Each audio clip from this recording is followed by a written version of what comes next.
I'm Franklin, Texas, 1961. The space race wasn't about the moon. They say Texas was built on a foundation of grit and God. But if you dig deep enough through the caliche clay, you won't find scripture. You'll find crude oil and the skeletons of men who asked too many questions. In 1961, Houston was a city stretching its limbs like a waking titan. The air was a thick, shimmering soup of humidity, exhaust from V8 engines, and the sweet, heavy scent of money being printed, while the rest of the world looked at the stars and dreamed of John Glenn. The men who truly owned the Lone Star State were looking at the ground, making sure the shadows they cast reached all the way to Washington. Jebediah Jeb Stone sat in his office on Louisiana Street, the overhead fan churning the stagnant air into a lukewarm swirl. Jeb was a man who looked like he'd been carved out of a mesquite stump, weathered, tough, and stubborn. A former Air Force captain who'd spent his youth chasing MiGs over the Yalu River, he now spent his days chasing cheating husbands and insurance fraudsters. But Jeb had a specific set of skills that the local PD didn't possess. He knew how to read the sky, and he knew when a plane wasn't supposed to be there. The door to his office creaked open, admitting a gust of heat and a woman who looked like she'd stepped straight off the cover of Vogue.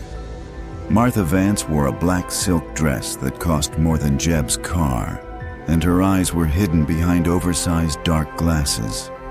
She didn't sit. She stood by the window, watching the construction of the new Humble oil building. "My husband was Elias Vance," she said, her voice a fragile wisp in the roar of the city. "He was a senior propulsion engineer at Walker Aeronautics." "I read about the crash, Mrs. Vance," Jeb said, leaning back. The chair groaned in protest. "A test flight over the Permian Basin, engine flame out, a tragedy." "Elias didn't die in a flameout, Mr. Stone. He died in a cover-up." She turned, sliding a silver cigarette case across the desk. Inside, tucked behind the filters, was a strip of 35mm film. "He called me the night before. He didn't talk about engines. He talked about the Horizon project. He said the fuel they were loading into the tanks wasn't kerosene. It was something heavier, something that left a blue residue on the hangar floor." Jeb picked up the film, holding it to the yellow light of the window. It wasn't a family photo. It was a shot of a desert runway at dusk. In the center stood a craft that defied the laws of 1961 aviation, a sleek, needle-thin fuselage with wings that looked like they'd been borrowed from an owl. Beside it stood a man in a white lab coat and another in a military uniform with stars that looked far too bright for a simple test site. "Harlan Ace Walker doesn't like people snooping in his hangars, Mrs. Vance," Jeb grunted. "The man owns 3/4 of the oil under this state and half the politicians in the Capitol. If Walker says it was a flameout, the FAA signs the paper and goes to lunch. Elias found a ledger, Mr. Stone. Not for oil sales. It was a list of payments to a subsidiary of the Janus Group. Payments for atmospheric stabilization hardware. Since when does an oil company care about the atmosphere?" Jeb felt a cold finger of familiarity trace his spine. The Janus Group. They were the ghost in every machine he'd ever tried to dismantle.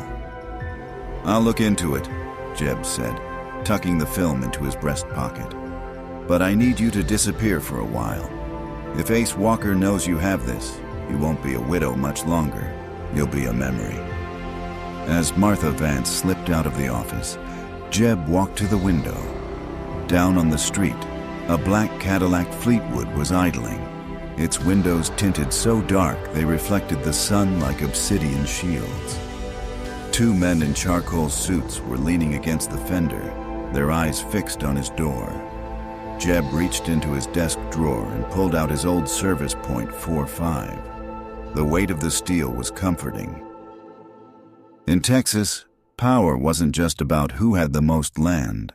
It was about who could keep the truth buried under enough pressure to turn it into diamonds. He looked at the film again. The craft in the photo wasn't built for the moon race. It was built for the dark side of the world. And Elias Vance had been silenced because he'd realized that the oil being pumped out of the Texas dirt was being used to fuel a secret that reached far beyond the stratosphere. Jeb grabbed his Stetson and headed for the back exit. The hunt was on, and in the land of black gold, the only thing more valuable than oil was silence. There is a specific rhythm to the Texas backcountry, a slow, mechanical heartbeat. It's the sound of thousands of pump jacks, those iron birds, dipping their heads into the dirt in a synchronized, mindless ritual. To the tourists, they represent wealth. To the men who work them, they represent sweat.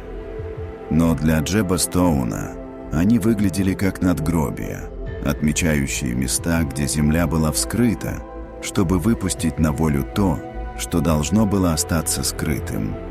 Jeb drove west, toward the Permian Basin, where the sky is so big, it makes a man feel like a microscopic speck on a windshield. The heat rising from the blacktop created shimmering mirages, ghostly lakes that vanished as soon as the Cadillac's tires reached them. He wasn't heading for a fancy office. He was heading for Well Site 97. A remote patch of dirt owned by Walker Aeronautics that hadn't produced a barrel of Texas tea in 3 years. Yet it was guarded by a perimeter of chain-link fence and concertina wire that could hold back a Soviet division. He pulled over onto a gravel shoulder a mile from the site, the dust settling over his car like a gray shroud. He waited for the sun to dip below the horizon, watching the sky turn from a bruised purple to a deep, oppressive black. Equipped with a pair of military-grade infrared goggles, a gift from his days in the service, Jeb began his approach. The air here didn't smell like crude oil. It smelled like ozone and dry ice. As he reached the perimeter, he saw them, men in dark tactical gear patrolling the fence line, carrying Swedish-made submachine guns. They didn't look like oil field security. They looked like Janus Group ghosts, men without names, without faces, and without mercy. Jeb found a gap near a dry creek bed and slipped through. He moved like a shadow, his heart drumming a steady, controlled beat. In the center of the site stood the main pump jack, a massive, rusted structure that groaned with every stroke.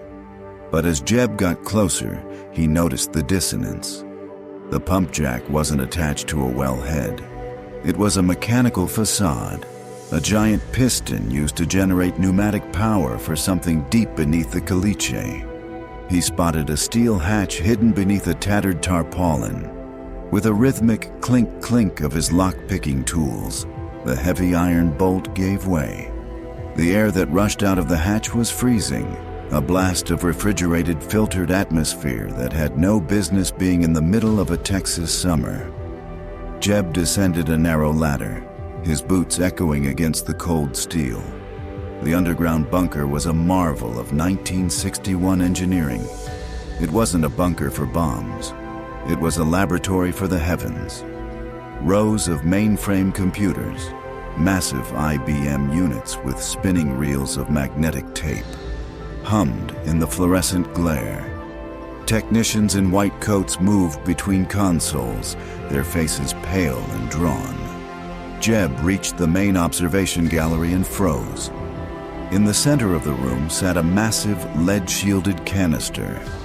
Attached to it were the same needle-thin conduits he had seen in the photo Martha Vance gave him. A digital readout on the wall flickered with data points. Ionic stabilization, 98%. Target coordinates, Moscow/Peking/Havana. The fuel isn't for a plane, Elias, Jeb whispered to the ghost of the engineer. It's for the net. He realized then that Walker wasn't just building a faster jet. He was building the Eclipse array, a network of low-orbit satellites fueled by a highly volatile radioactive isotope found only in the deepest strata of the West Texas oil fields. The Janus Group wasn't interested in the moon.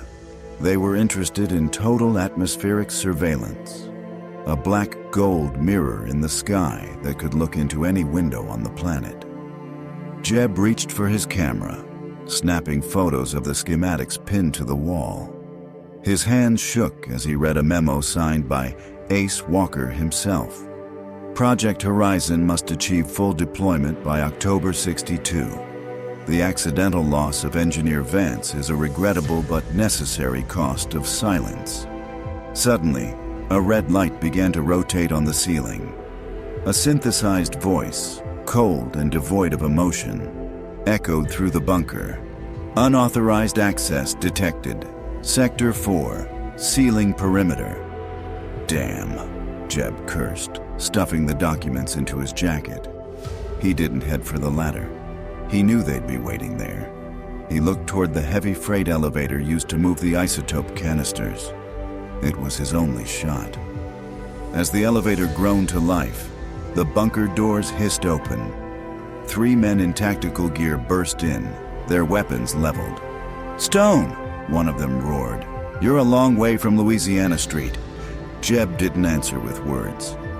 He pulled a small, incendiary grenade he'd borrowed from the Air Force and tossed it toward a rack of oxygen tanks. The explosion was a deafening roar of orange fire and white gas. Jeb dove into the elevator just as the doors slid shut, the heat singeing the back of his neck. As he ascended toward the surface, he could feel the vibrations of the base going into lockdown. He broke out into the Texas night, the air feeling like a furnace after the chill of the lab. But he wasn't alone.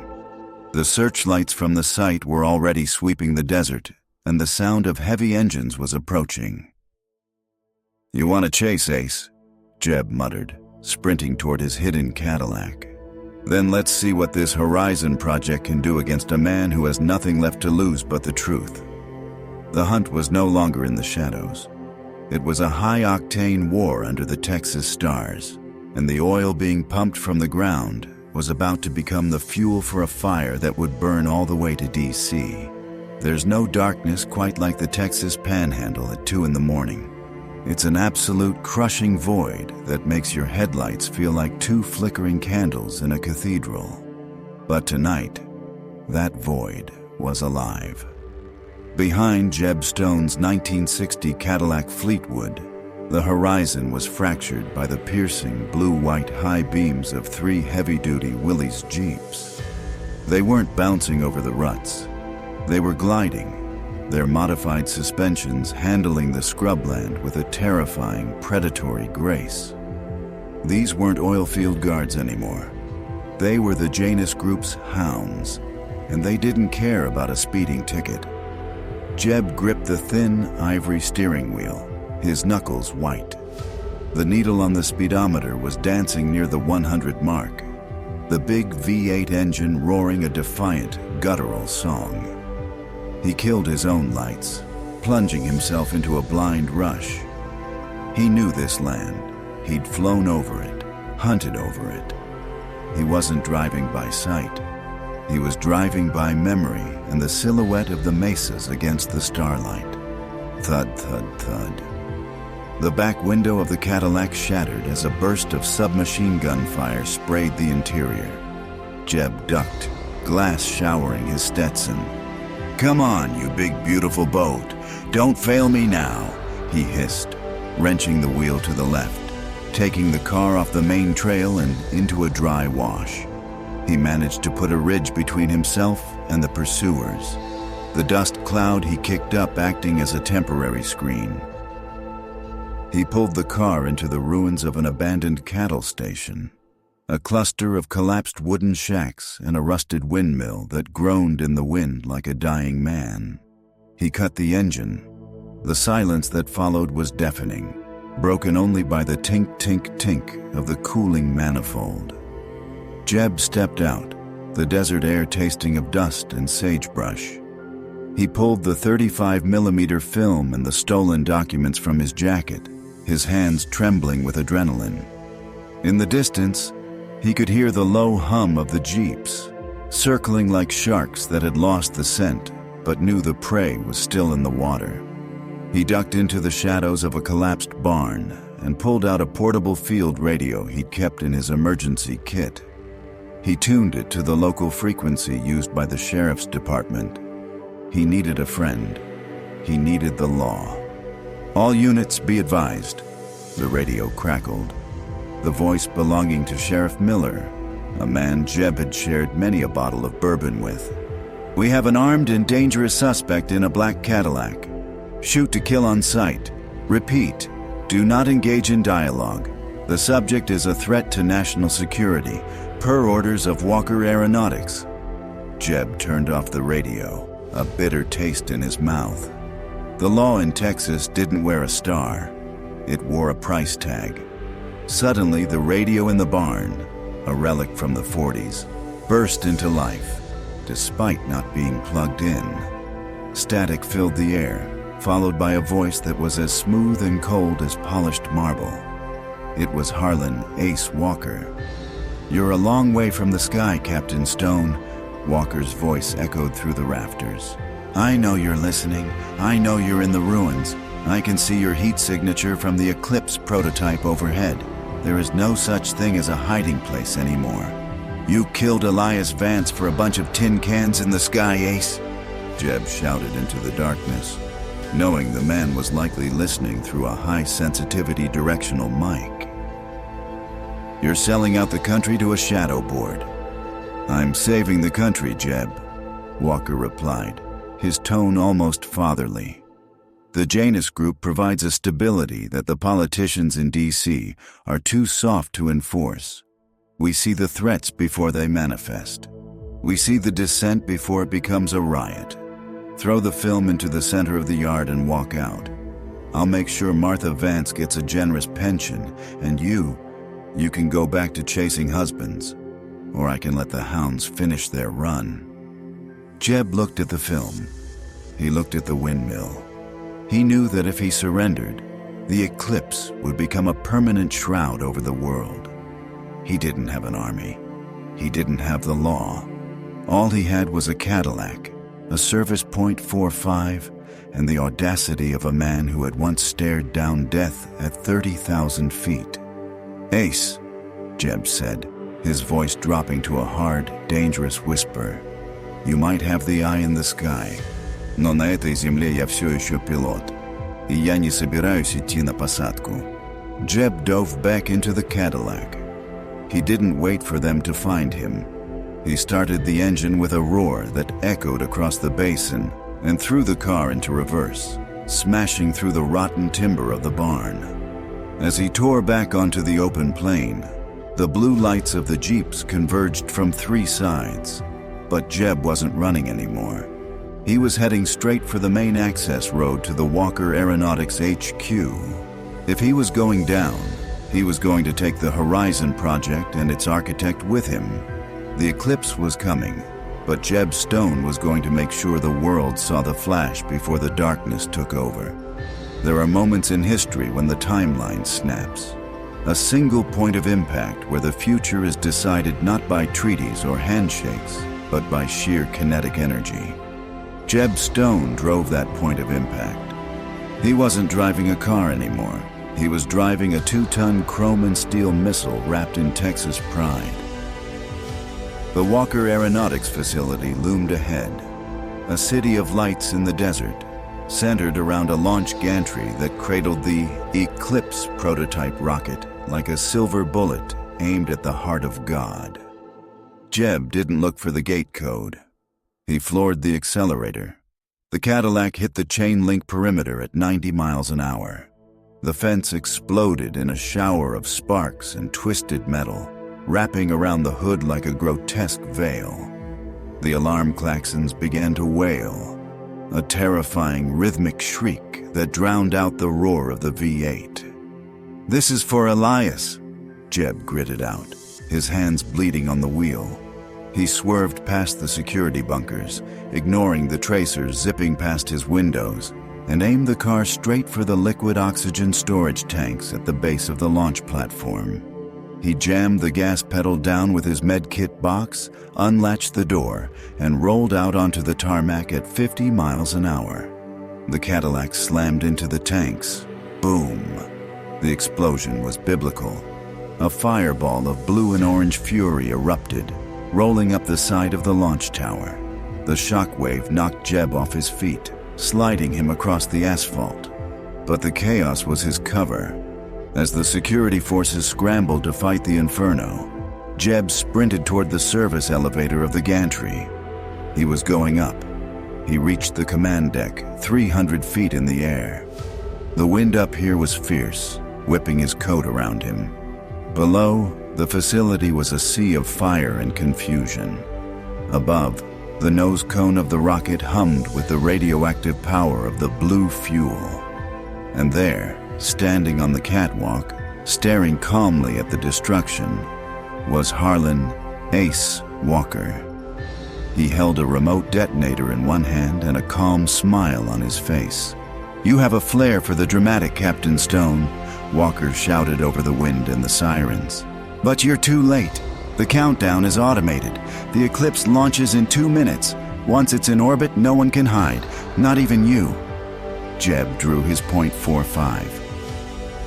"I'm not here to stop the launch, Ace. I'm here to change the payload." Walker laughed. "With a pistol? That rocket is hardened steel." "I don't need to pierce the rocket," Jeb said, his eyes locking onto the massive, exposed fuel coupling that was still feeding the unstable isotope into the thrusters. "I just need to make it bleed." Walker's smile vanished. "You'll kill us both. The radiation?" "I've been dead since Korea, Ace," Jeb whispered. "I'm just the ghost that finally caught up with you." Jeb raised the gun. He didn't aim at Walker. He aimed at the high-pressure valve labeled "Warning, Volatile."